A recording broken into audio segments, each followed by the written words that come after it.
This is a Dynamite Network podcast.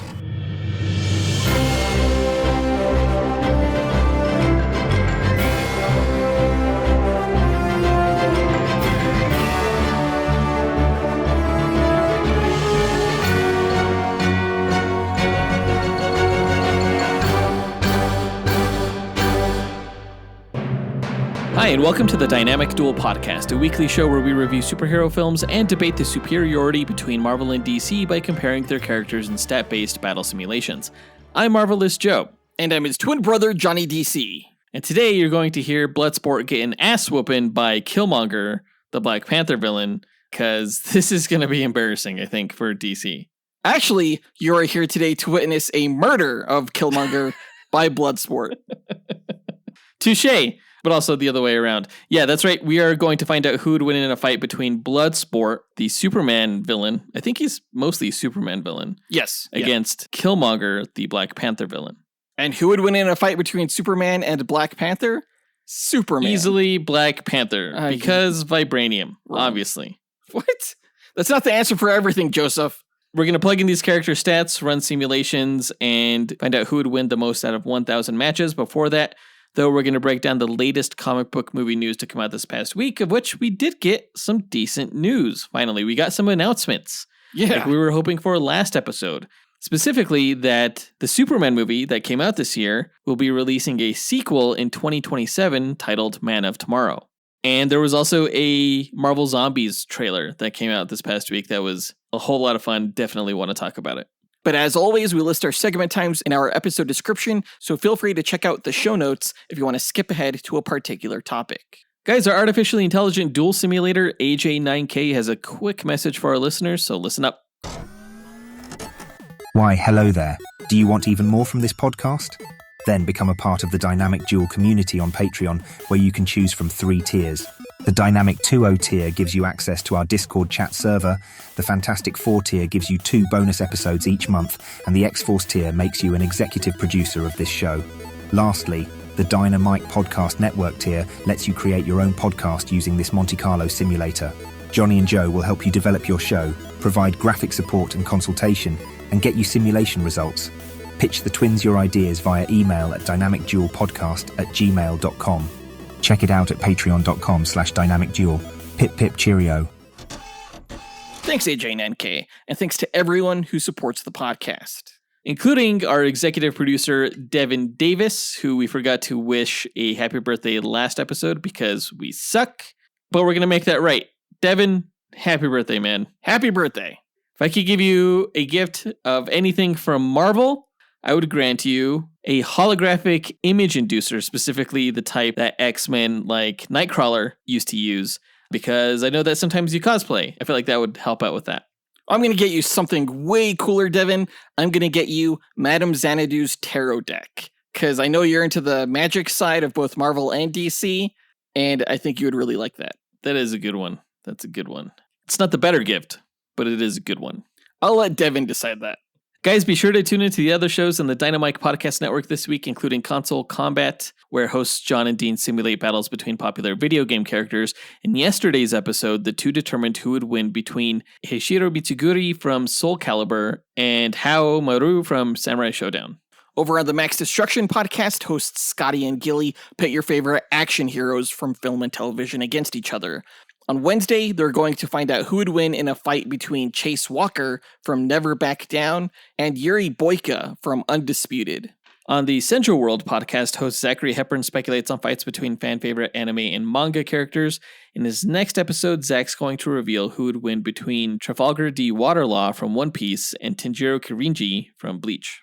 Visit dynamicpodcasts.com or click the link in our show notes to listen to all of the shows in the Dynamite Podcast Network. But with that out of the way, quick to the No Prize. A No Prize is an award that Marvel used to give out to fans. Our version, the Dynamic Duel No Prize, is a digital award we post on Instagram for the person that we feel gave the best answer to our question of the week. Last week, we asked, who would be your number one quarterback, running back, wide receiver, tight end, safety, and kicker on your Marvel or DC fantasy football team? Yeah, we asked that because it's fantasy football season. The football season is starting, and there was no news from last week. And my team sucks right now. Oh my gosh, I lost my first game so bad. I won mine. Actually, I got like the second highest score in the league this week. So, Oh, okay. I'm happy for you. a sign of things to come in regards to Bloodsport versus Killmonger, perhaps. We got a few answers. Let's go ahead and give our first honorable mention to Lorenzo Valdez, who said, My team would, of course, be the Smallville Crows, with Whitney Fordman as quarterback, Clark Kent as running back, Victor Stone as wide receiver, Jason Teague as tight end, Michael John Carter as safety, and Pete Ross as kicker. Klana forever and always. Bye-bye. Okay, no surprise, Lorenzo gave a Smallville answer. Seemingly, this is a high school team, I guess, considering it features a lot of high school characters from the Smallville television series. We've got Whitney, Lana's boyfriend from early seasons, as quarterback. You got Clark himself as a running back. You've got Cyborg on the team. You've got Jason Teague, another romantic interest for Lana on there. Michael John Carter is probably an older member of the team, but, maybe he got held back a couple of years. And, of course, Pete Ross is the kicker. Not a bad Smallville high school team. I was going to say that they'd get their asses kicked considering they are a high school team, but given that they have Superman and Cyborg and Booster Gold on there, they might be able to hold their own. They're going to state. Great answer, Lorenzo. Our next honorable mention goes to Alex Albro, who said, Hey guys, Dr. Strange is my quarterback. He's going to put the ball where it needs to be. Sling ring that thing. Wolverine's my running back because he's small, compact, and doesn't mind head trauma. Spider-Man's got sticky fingers. You saw him in Endgame with the gauntlet. He's my wide receiver. Hawkeye, old reliable, is my tight end. Iron Man with his Iron Legion is going to lock it down on defense. And Batroc is my kicker because he's got that leg. My cheer captain's either Deadpool or Black Bolt. My team name is the One-Liners because they're all good at quips and catchphrases, or because that's all Black Bolt needs. One-Liners is a great name for that team, but I thought you were going to call it Sling Ring that thing, because that was a great catchphrase. Doctor Strange is an interesting choice for your quarterback, but a valid one, I think. He'd put all kinds of magic spells on the ball or something like that. I really like Batroc as the kicker. I'm surprised you went with Hawkeye for the tight end. I thought maybe he might make a good quarterback as well. I know we didn't ask for cheer captain, but the fact that you went with either Deadpool or Black Bolt was interesting. I definitely would go Deadpool in that case, because I wouldn't want Black Bolt to destroy the entire stadium. I also thought Spider-Man as a wide receiver was brilliant. Yeah, that's really good. Great answer, Alex. Our final honorable mention goes to Noah Terry, who said, So for my March Madness DC-themed team, I got Superman as the quarterback, obviously. You got Wonder Woman as the kicker. You got Martian Manhunter as the safety. You got Shazam as the tight end. You got The Flash as the running back. And you got Green Lantern Hal Jordan as the wide receiver. That's my answer. And that is a solid DC All-Star lineup. Definitely going to the Super Bowl. Definitely probably winning the Super Bowl, if I'm being honest. It's basically the Justice League as a football team. That being said, Jonathan, Noah did forget to name the team. What do you think is a good name for this team? The Justice League. All right. Great answer, Noah. We want to give a quick shout out to Travis Herndon, who called in with his answer but forgot to name one of the positions. He did have a great team lineup, though, that was called the NYC Chumps. But the winner of this week's No Prize is Colby Henches, who said, My fantasy football team would be called the Executioners. My quarterback would be the grizzled vet with telekinesis, Nathan Summers. My running back, the unstoppable Kane Marco. Wide receiver, the fastest mutant on the planet, Jean-Paul Boubert. Tight end, nigh invulnerable when he's blasting, Sam Guthrie. My safety would be defensive coverage master, Kurt Wagner. And my kicker would be the British girl who loves her footy, Betsy Braddock. Man, did this guy nail the assignment. I love each and every one of these options. If you don't know the characters by their given names, his quarterback is Cable. His running back is Juggernaut. His wide receiver is North Star, who's a speedster in Alpha Flight.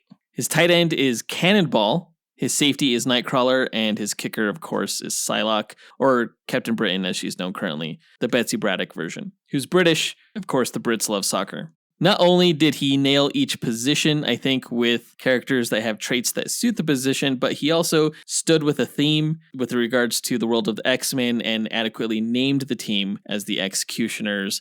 I just thought it worked on every level. I mean, I don't know if they would beat the Justice League team, but it is a damn good team. That Justice League team is like the Patriots. No one wants to root for them. They're probably cheating as well.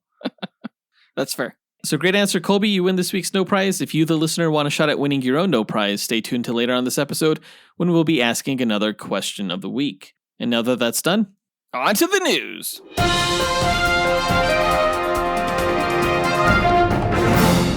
So Superman, the first film in James Gunn's DCU, hit theaters in July, and it's been an amazing success, doing incredibly well, especially at the domestic box office.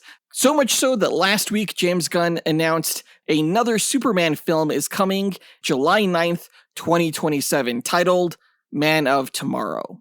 Of course, David Cornsweet is returning as Superman, as is Nicholas Hoult, both of whom teased Man of Tomorrow on their social media accounts with images of Superman and Lex Luthor side by side, with Lex being in his classic green war suit, which is pretty awesome. I'm hoping that means we'll get to see it in this upcoming film. I don't know if the two characters are going to join forces against a larger threat or what is going on, but I am interested to see how their antagonistic relationship continues to develop as this universe progresses. Now, it seems like it's a Superman sequel, but James Gunn is not claiming it as a Superman sequel, correct? Well, he's claiming it's not a direct sequel to the first Superman movie. So I don't know if that means he's not just continuing that story or what exactly that means. I think he's a little unclear as to what direct sequel means as well. In fact, he said that Superman 2 is a sequel to Peacemaker Season 2. Regardless, yeah, this is a sequel to the first Superman movie, but I think it's going to feature a lot more characters, or at least that's the rumor, sort of like how Civil War was a Captain America movie that featured a ton of other cast members. Or the first Superman movie. Yeah, true, like the Injustice Gang. Right now, the rumors are that Jon Stewart and Hawkgirl are going to play a role in this film, but personally, I'm hoping for Batman and Wonder Woman. There's not too much more to say about this other than the release date, which is pretty exciting because we'll be getting a Batman and Superman film in the same year of 2027. I'm really excited to learn more about the movie as more information comes out, including the villain, and that brings us to our question of the week. Who do you want the villain for Man of Tomorrow to be, and why? Record your answer at dynamicduel.com by clicking on the red microphone button in the bottom right-hand corner of the screen, which will prompt you to leave us a voicemail. Your message could be up to 30 seconds long, and don't forget to leave your name in case we include you on the podcast. We'll pick our favorite answer and award that person a Dynamic Duel No Prize that we'll post to Instagram. Be sure to answer before September 13th. In Marvel news, we got perhaps one of the greatest trailers that Marvel Studios has ever put out, or Marvel Television, I guess, in this case. And that is the trailer for the upcoming Marvel Zombies animated series. If you guys have not seen this yet, definitely go on YouTube, check out the Marvel Zombies official trailer. It's the one that starts off by saying that the following is rated TVMA before an arrow goes through the head of a zombie. It's worth watching if you're into this kind of stuff. It looks like it's going to be such a good time. Like, so much cooler than I thought it would. Like, Marvel Zombies, that's a cool project. But it really looks like they're going all out with the violence. Like, way more than they did in What If. Right. And I don't know if it was the song choice that they chose for the trailer, because I'm a big fan of Baby Metal. It's a Japanese metal band. The song choice was top notch. It was so good. We got to see all kinds of characters kicking all kinds of ass. Just spotting from the trailer, we know that among the survivors of the zombie outbreak from the What If episode is going to be Shang-Chi. I think I saw Kate Bishop, Hawkeye. There was definitely Yelena Belova, Black Panther, and Ant-Man, and Ms. Marvel was on there, Kamala Khan. That was really interesting. We also saw Spider-Man pull off one of the most epic zombie decapitation movies of all time. And of course, Blade. Blade was really interesting. He's not going to be voiced by Mahershala Ali, but it's really cool to see him in one of these Marvel Studios properties. He's wearing Moon Knight's outfit for some reason. That's really interesting. Yeah, I didn't even realize it was Blade initially because of the voice, I think. And it wasn't until the very end when he was doing the sickest swordsmanship against Ghost that I realized, oh shit, this is Blade. Yeah, even more than the survivors, I'm looking forward to seeing the zombified heroes, the ones that were turned. And of course, we saw Scarlet Witch as one of the zombies. That's a carryover from the What If show.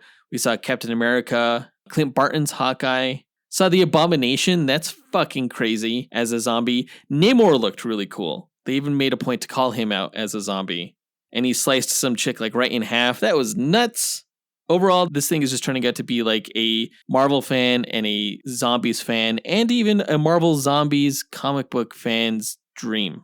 And while we won't be reviewing the 4-episode miniseries coming out in a month, I will definitely be watching the hell out of it and will most likely be giving my thoughts here on this podcast. Right, we're not going to dedicate an entire episode to the review, but I am curious to hear what you think about it. Yeah, the show starts in just a few weeks on September 24th, and then it's going to run each week after that. Which is perfect in lead up to Halloween. I cannot wait. If anything, this trailer shows just how cool Marvel can be, especially when compared to the very not cool DC universe. Wait, what? How? Has DC ever put out anything like this? The answer is no. Case closed. I mean, there was like Constantine. Yeah, no, sorry. Did Constantine have a baby metal soundtrack? I rest my case. No, but it had Perfect Circle. We're talking about metal, not new metal. Okay.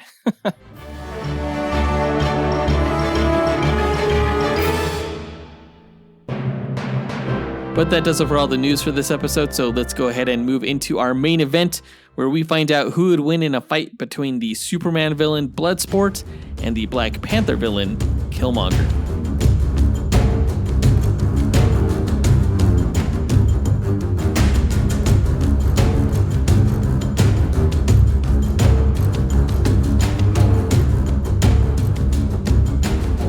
Alright, Bloodsport versus Killmonger.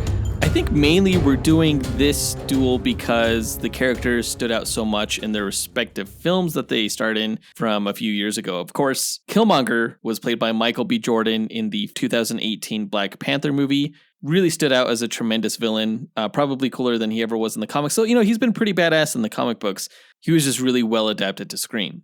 As was Bloodsport, played by Idris Elba in the Suicide Squad film directed by James Gunn.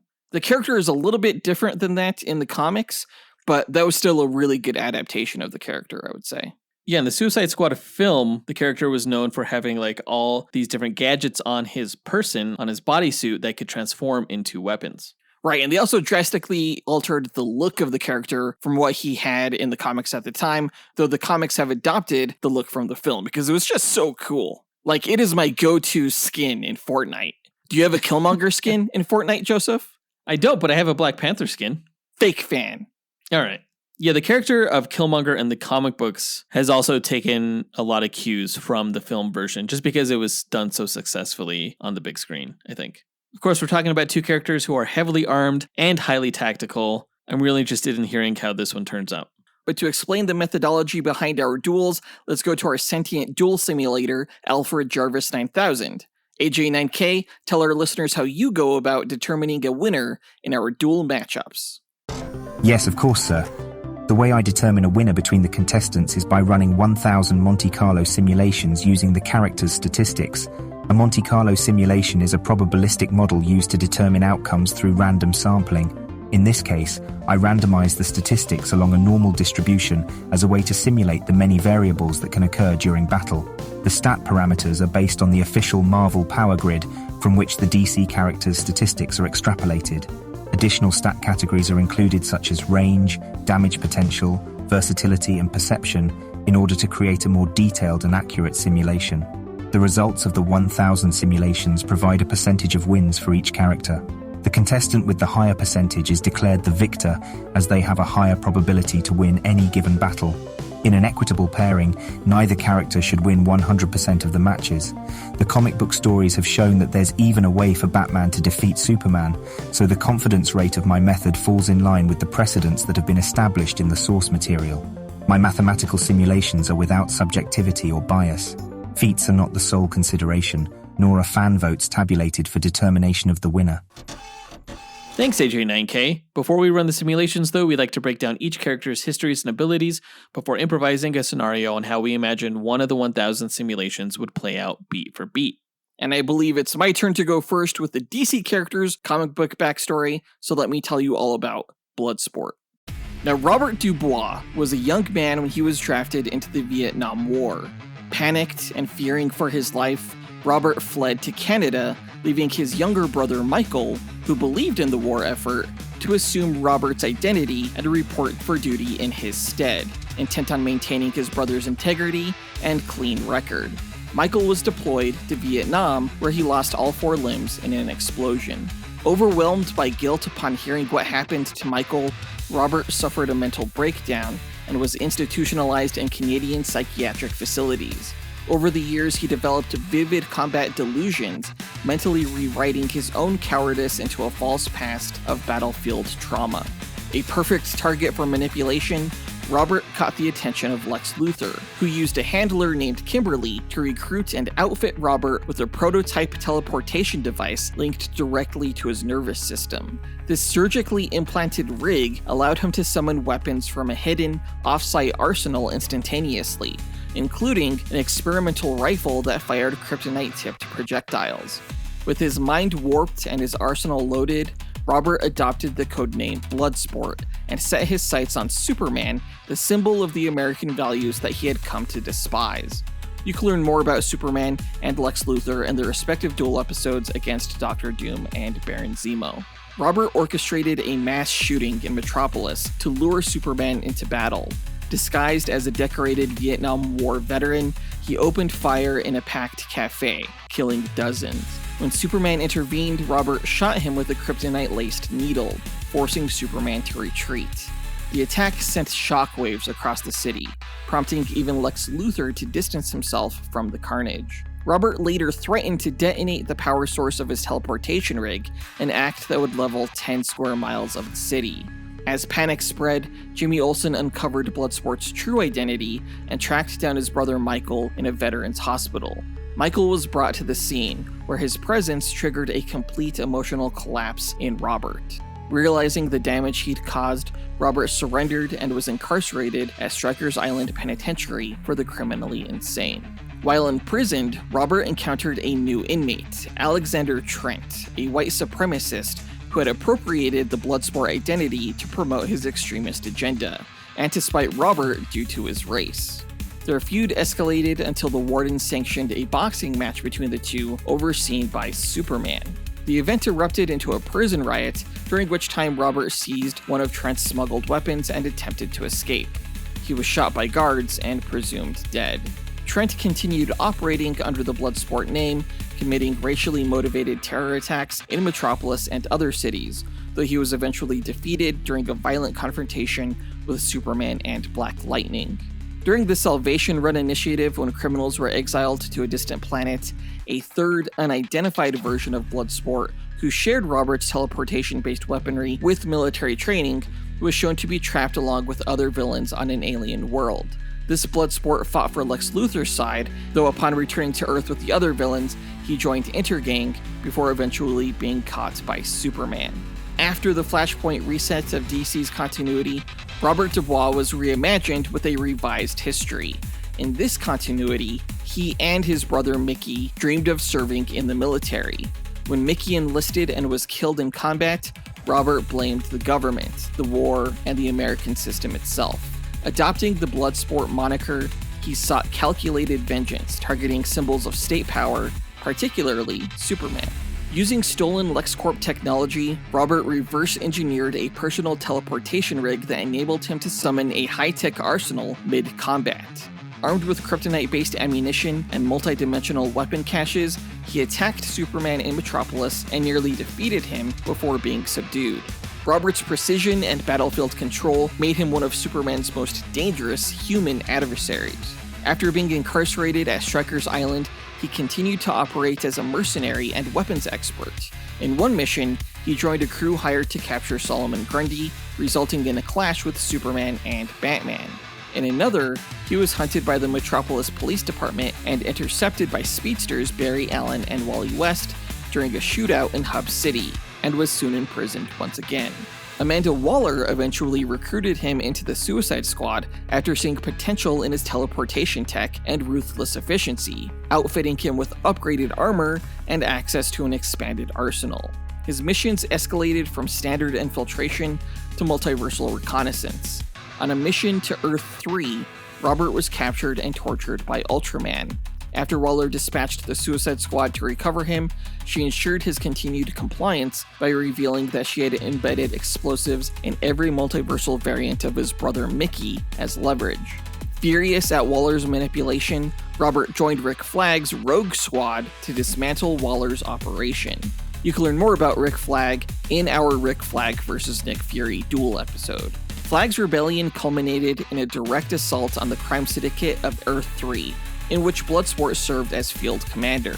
Under his orders, the squad ambushed Earth-3's watchtower, disabling syndicate surveillance and neutralizing dozens of Owlman's enforcers in a coordinated strike. After Bloodsport assassinated one of Waller's top aides during the conflict, Waller countered by transporting multiple versions of Mickey into the battlefield as human shields, and Robert surrendered. Despite the setback, he played a vital role in subduing Ultraman and was returned to Earth-1 alongside the surviving multiversal Mickeys. Following the destruction of Belle Reve, Bloodsport stayed with Flag's independent Suicide Squad. He led a covert heist against LexCorp and later competed in a deadly underground tournament hosted by Roulette, unknowingly facing a disguised Bruce Wayne in the final round. During the battle, Wayne sabotaged Bloodsport's teleportation link, causing Robert to be pulled into his own weapons vault and captured. And that's his history. Powers-wise, Bloodsport possesses no innate superpowers, but his combat training and tactics, combined with his teleportation technology, make him a lethal combatant. His cybernetic teleportation rig is connected to an extra-dimensional weapon cache, allowing him to summon a wide array of firearms like energy rifles and heavy ordnance, explosives, and specialized tools such as shields and jetpacks in the middle of combat. Robert is a master marksman and ambidextrous shooter capable of switching weapons or hands without compromising accuracy. His suit provides ballistic protection and modifications to withstand hostile alien environments. And that's Bloodsport. So Superman oversaw a boxing match between two prisoners, one of them being a black man and the other being a white supremacist. How is that okay? You know, I don't have an answer. Jesus. That was one of the weirdest things I think I've ever heard in these backstories. I know, right? I didn't know that he could teleport. So he can't teleport, like physically, his whole body, he could just teleport weapons. I mean, he can teleport, but it's only to like retreat back to his weapons vault. He can't teleport to like various locations in the battlefield. Oh, okay. All right, that's good to know. So it's like an instantaneous teleportation to his cache and then back to the very spot that he left from. No, he teleports the weapons themselves. He doesn't teleport. Oh, I thought you just said that he could teleport to his weapons cache.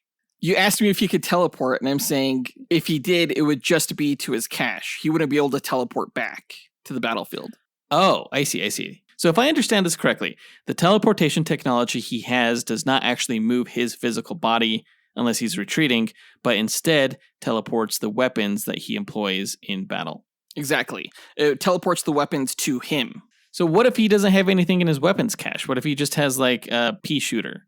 Oh, he's got a ton of stuff in his weapons cache. Like multi-dimensional scary stuff. Killmonger's dead. That doesn't scare Killmonger. Not yet. If Black Panther doesn't scare him, nothing will, okay? Let me tell you about Killmonger, whose real name is N'Jadaka. N'Jadaka was born in the African country of Wakanda to Njobu, a warrior of royal descent. His early life was marked by tragedy when a fellow Wakandan named Ndemwe betrayed the nation to the mercenary Ulysses Klaue, whom you can learn more about in our Livewire vs. Klaue Duel episode. During Klaue's incursion into Wakanda to steal vibranium, N'Jadaka's parents were killed, and the boy was taken captive. Ndemwe acted as his custodian while serving as Klaue's accomplice, but treated the child cruelly and convinced him that Wakanda had abandoned him. Klaue forced N'Jadaka to renounce his name and take on the identity of Eric, claiming the world had no place for him. For years, Eric was raised in servitude, building devices for Klaue's band of raiders while being told he had no home. His resentment grew until he finally killed Ndemwe and severed ties with his captors. Reluctant to return to Wakanda, he settled in Harlem, New York. There, he pursued education, proving himself a gifted intellect. He excelled academically, earning degrees in business, engineering, a PhD in neuroscience, and a master's degree from MIT. Despite his accomplishments, his hatred remained fixed on Klaue and Wakanda's monarchy, whom he believed responsible for his parents' deaths and his abandonment. In New York, Eric attempted to assassinate Claw, but the mercenary was protected by Wilson Fisk, the kingpin of crime, whom you can learn more about in his duel against the Penguin. Killmonger infiltrated the Kingpin's crime ring, however his defiance and obsession with vengeance against Claw alienated him from others in the crew. When Kingpin betrayed the group by sending Bullseye after them to eliminate loose ends, the crew disbanded. During this time, Eric began hearing the voice of a goddess.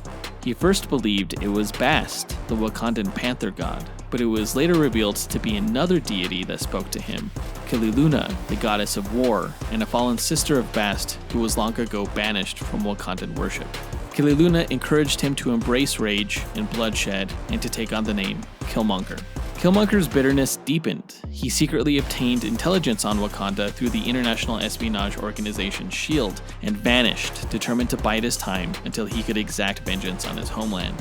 Years later, when T'Challa announced that Wakanda would open itself to the outside world, Killmonger used the opportunity to return. He presented himself as a grateful exile, eager to come home, but inwardly he still seethed with anger. Secretly, he began plotting to overthrow the throne.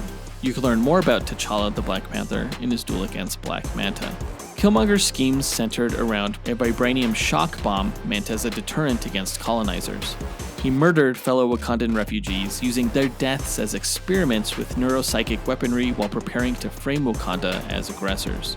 His plan was to drop the bomb on a S.H.I.E.L.D. helicarrier, forcing Wakanda into global war and destabilizing Black Panther's rule. T'Challa confronted him, and with his sister Shuri's aid, the Black Panther was able to foil the plan. You can learn more about Shuri in her duel against Aqualad. Rather than be captured, Killmonger leapt from a plane into a lake, disappearing once again. He resurfaced later in Wakanda, taking advantage of Black Panther's absences with the Avengers to stage rebellions. He gathered lieutenants such as Baron Macabre, King Cadaver, and Salamander Cruel, building an army known as the Death Regiment. He manipulated unrest among Wakandans who were dissatisfied with their king's global focus. With this army, he attacked the royal palace and battled Black Panther at Warrior Falls. He nearly won, hoisting T'Challa's body over the precipice, but he was pushed to his death by a boy whose father had been slain by Killmonger's men. His dead body was found by a mysterious Wakandan woman who helped preserve it with herbs. Later, the villain known as the Mandarin resurrected Killmonger using Wakanda's resurrection altar and one of his mystical rings. You can learn more about the Mandarin in his duel against Abracadabra. Killmonger allied with the Mandarin in a plan to transmute Wakanda's vibranium into Antarctic vibranium, which vibrates at a frequency capable of dissolving other metals. Black Panther and Iron Man foiled the scheme, and when the Mandarin withdrew his power, Killmonger's body crumbled into a skeleton. Yet this was not the end. Killmonger's loyal followers later sacrificed themselves at the resurrection altar to restore him again. Reborn, Killmonger attempted to undermine Wakanda's economy by destroying T'Challa's reputation abroad. He recruited allies, including Hydro Man and Nightshade, while manipulating Nakia, a former Dora Milaje, into becoming the villain Malice.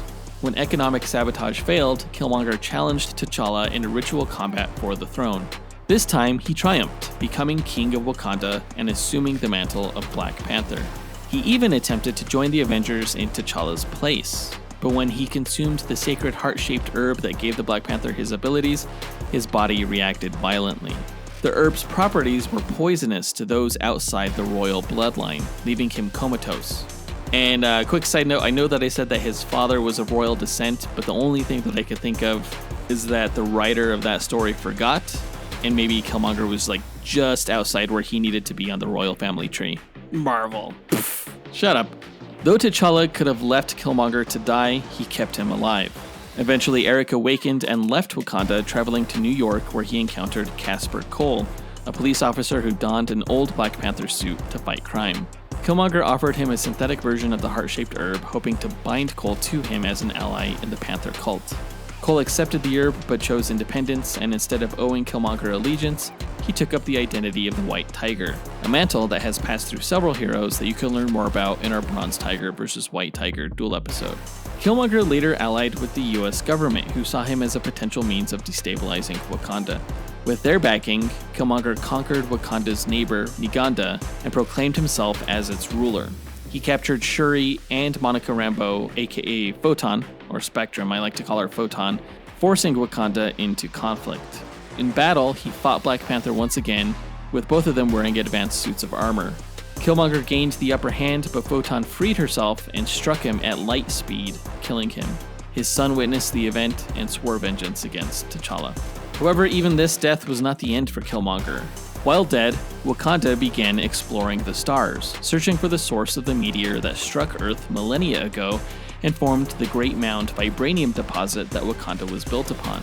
The explorers traveled through a temporal anomaly that brought them back in time to the vast reaches of space, and they began settling on habitable planets, making Wakanda the first large-scale human intergalactic empire. From one of the colonies came a new N'Jadaka, named after Killmonger's birth name. He rose to power and became a tyrant over the colonies, becoming a host to a Clintar symbiote. You can learn more about the parasitic Clintar symbiotes in our Clayface vs. Venom Duel episode. Eventually, this N'Jadaka and the Intergalactic Empire traveled to Earth in an attempt to invade and overthrow what they called Wakanda Prime in Africa. When they were stopped by the Black Panther and N'Jadaka was killed, his symbiote was placed on Killmonger's corpse on the resurrection altar.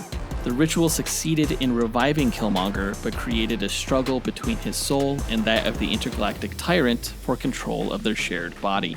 Together, they returned to space and commanded immense armies and symbiotic power, waging war across galaxies. Yet their internal conflict weakened them. When confronted by T'Challa in a final battle, he was able to strike a killing blow, ending Killmonger's threat once more. And that's Killmonger's backstory. Powers-wise, I'm not going with the recent symbiote enhanced Eric Killmonger. I'll be going with the traditional mercenary/warlord Killmonger, specifically the one wearing the suit from the Back to Africa story arc from Black Panther Volume 4. Though the heart-shaped herb was poisonous to him, it did also enhance his natural physicality in the same way it affected T'Challa and his royal ancestors. This means he is in peak human physical condition, including his speed, stamina, strength, reflexes, agility, and durability. He has enhanced senses, is a master martial artist, and expert strategist. Killmonger is an expert in neuroscience, having engineered electrode gadgets that can extract information from or paralyze the human brain, as well as devices that can command animal life, including a pair of trained leopards. He is also a gifted chemist, having developed a non-poisonous synthetic version of the heart-shaped herb and various toxins. He has worn body armor, not a full suit like the Black Panther habit, but a vibranium chestplate with pauldrons on the shoulders and a face mask. He also wears vibranium bracers with poisonous spikes, hidden blades, concussive energy blasters, and communication devices. For this matchup, he'll also have a vibranium Wakandan spear and short sword. But does he have an entire arsenal cache at his disposal? He has an entire arsenal on his person. We'll say Not that. enough. It's not going to be enough. It will be enough, because while Bloodsport's running around being all ineffective, he's just going to get got. Get got. We'll see. Apparently, this guy dies all the time. So, God damn it.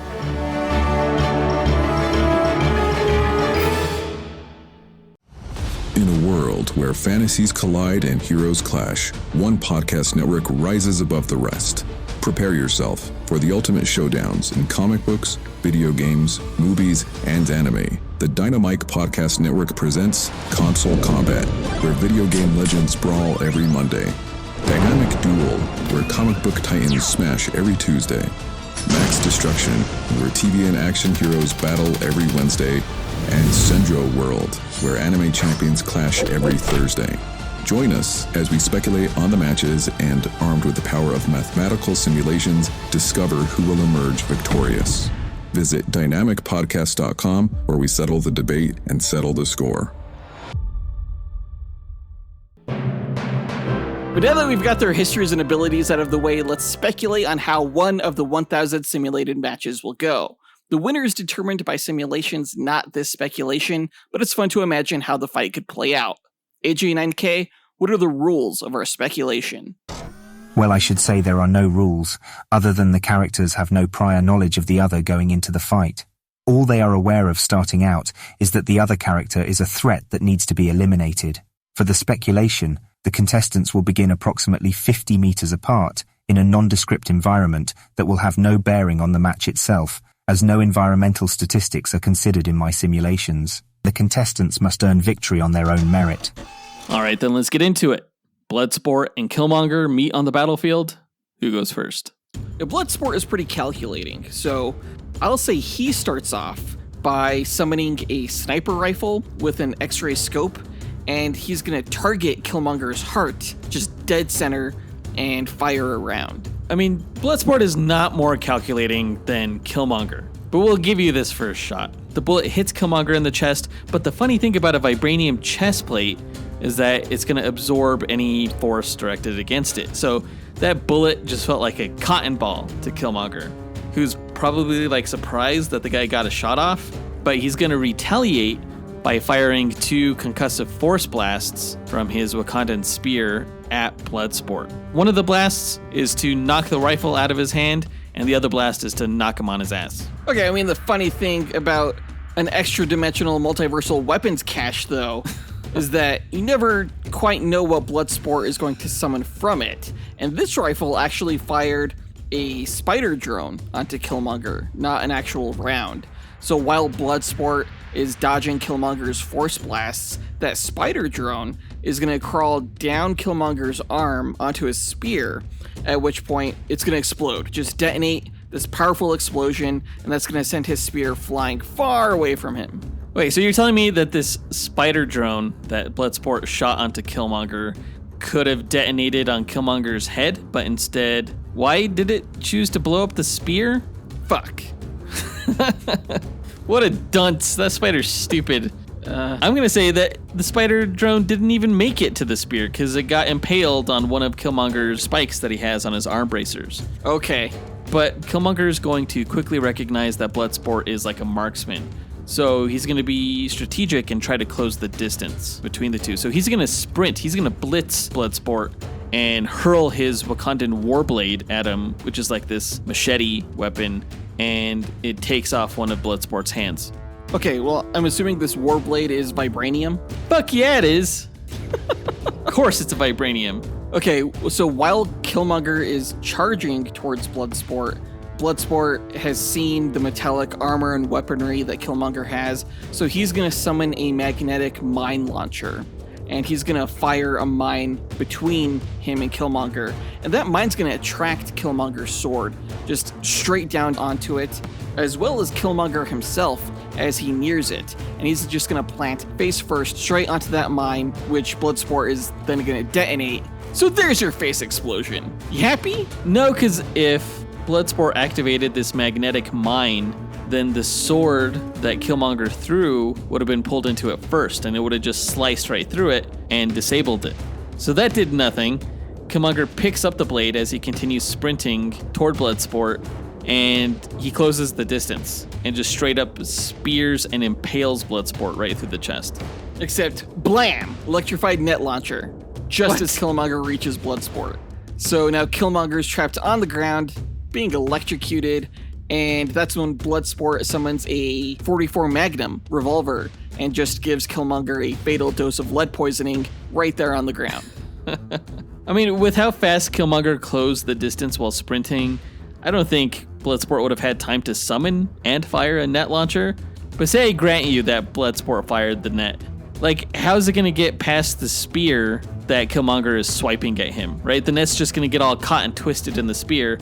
So Killmonger discards it, tossing it to the ground, and without missing a beat, crouches, knee slides past Bloodsport and slashes his Achilles tendons on his ankles, which drops him to his knees. Okay, except Bloodsport just fucking hopped into the air as Killmonger slides past him, and while in midair, he's gonna summon a Thunderbuster 2000X, which fires around every millisecond. No way Killmonger can dodge that, even sliding on the ground, so he just gets riddled with bullets from behind.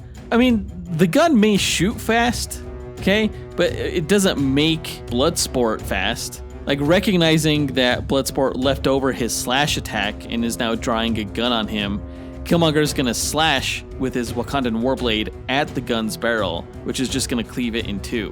So yeah, this gun fires around every millisecond, more like backfires every millisecond, which is gonna destroy that gun and probably Bloodsport's hands when it explodes in his grasp. And at that point, Killmonger is gonna press the advantage. He's gonna slap a neural device on Bloodsport's head that's gonna infiltrate his mask. I don't know how, but it did infiltrate Black Panther's mask, okay? And it paralyzes him with this searing pain. And while Bloodsport's like struggling, Killmonger does a neural extraction using the device and gets Bloodsport to tell him where these weapons are coming from. And once he finds out it's through teleportation, Killmonger ganks his teleporter and then just fries Bloodsport's brain with the neural device. So the match is over. Okay, way too many moves. I mean, if a gun explodes in your hand and then you get paralyzed with a neural electrode, I'd say Killmonger gets all the moves he wants. First of all, Bloodsport is ambidextrous and was holding the Thunderbuster with one hand, so he still has his other one, you know? Second, Bloodsport wears a fucking helmet, not a mask. So even if the neural device manages to connect with his neural network, it's a weak connection. So the pain isn't as strong as you think. And that's going to give Bloodsport enough leeway to summon a giant fucking laser cannon while Killmonger is asking him dumb questions. So Bloodsport blasts Killmonger apart, leaving nothing but bones and some vibranium armor and weapons, which are now going to go in Bloodsport's weapons cache. So match is really over now. No, Killmonger has enhanced senses. Like if he sees Bloodsport is reaching for a gun during his interrogation, he's just gonna straight up blast the dude's head off with one of his wrist-mounted force blasters. Wait, what do you mean reaching for a gun? Bloodsport doesn't reach for guns. They materialize in his hands. I said raising his gun. If he sees him raising his gun. If he sees him raising a gun, it's already too late. Yeah, for Bloodsport, because Killmonger blasts his head off. No. Killmonger is disintegrated. That's how it ends. Well, let's see which of those cases is true by running the simulations. It's a quick draw situation, I guess. Either Bloodsport manages to blast Killmonger with this energy cannon, or he's too paralyzed from the neural device to move quickly enough, and Killmonger notices and blasts him before he gets blasted. Let's go ahead and input the stats, run the sims, and come back with a winner. AJ9K, hit it. Inputting data, running calculations, processing results, simulations complete. All right, this is a damn good matchup. These guys went back and forth on a lot of the stats, but they were like close on a lot of the stats too.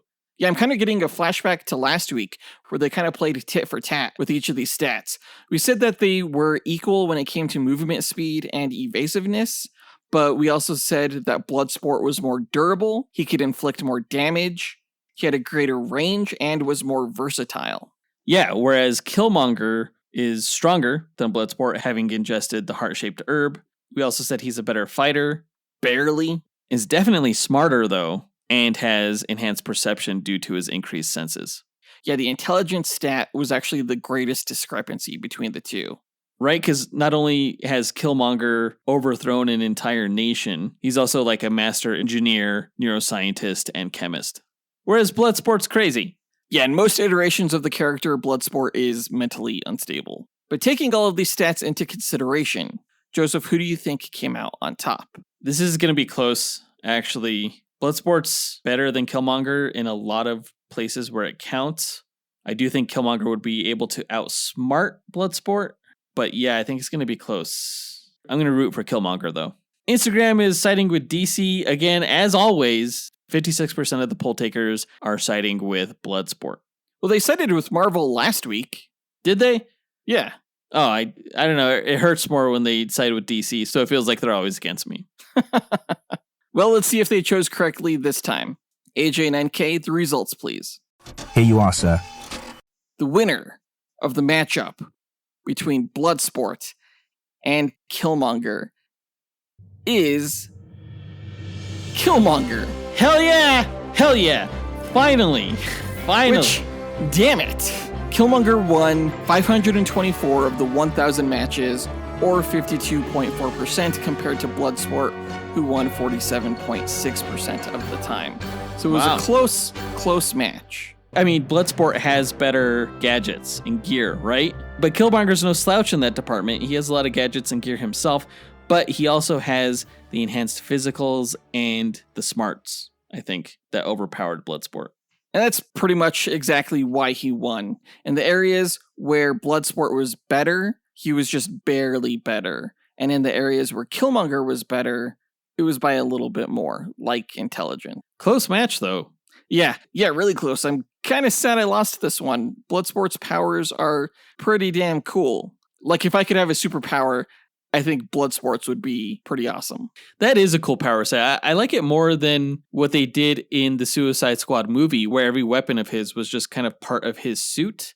I mean, that was a great way to ground his ability in the movie, but the idea of him being able to teleport any weapon from his cache into his hand, I think, is even niftier.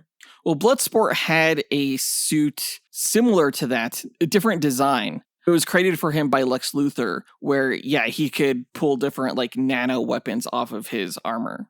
Interesting. He used it against Superboy, but I prefer the teleportation. What would be an interesting fight is the movie versions of these characters where we have Killmonger wearing the Black Panther habit going against Bloodsport wearing his nanotech suit. We didn't end up doing that for this matchup because we're going with the comic book versions as always, but maybe that might be a good option for the Max Destruction podcast down the line. Oh, yeah, I'm down for that. That'd be really cool. Maybe Bloodsport could get his revenge. Or Marvel could win twice, which is twice as nice. Honestly, I don't see Marvel losing another duel matchup after this one. I think we're going to go on a streak for the rest of the year, leading up to January and the end of this podcast. And it feels good feeling that confident right now. Are you just saying that because I said that? No, but it's easy to say things like that when you're riding high off of a win. Pride cometh before the fall, my friend. Trust me, I speak from experience. But that does it for this duel. AJ9K helped close us out. Thanks for listening to Dynamic Duel. Visit the show's website at dynamicduel.com and follow us on Instagram at Dynamic Duel Podcast. You can support the show on Patreon at patreon.com/dynamicduel and joining a tier that works for you, or by rating and reviewing Dynamic Duel on Apple Podcasts, Spotify, Podchaser, or on our website.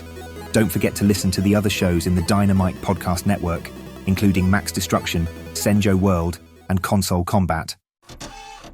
Our next episode is going to be a team duel where we find out who would win in a fight between the Legion of Superheroes and the New Mutants. It's going to be a good one. I kind of think it's lopsided, but I guess we'll find out. But that does it for this episode. We want to give a big thanks to our executive producers, John Starosky, Zachary Hepburn, Dustyn Balcom, Miggy Matanguihan, Nathaniel Wagner, Levi Yeaton, Austin Wesolowski, AJ Dunkerley, Nick Abanto, Scott Camacho, Gil Camacho, Adam Speas, Dean Maleski, Devin Davis, Joseph Kersting, Josh Leiner, Mike Williams, and Paul Graves for helping make this podcast possible. We'll talk to you guys next week. Up, and away. True believers. The amalgam version of these two characters would be Sportmonger, and he'd be really good at sports and stuff.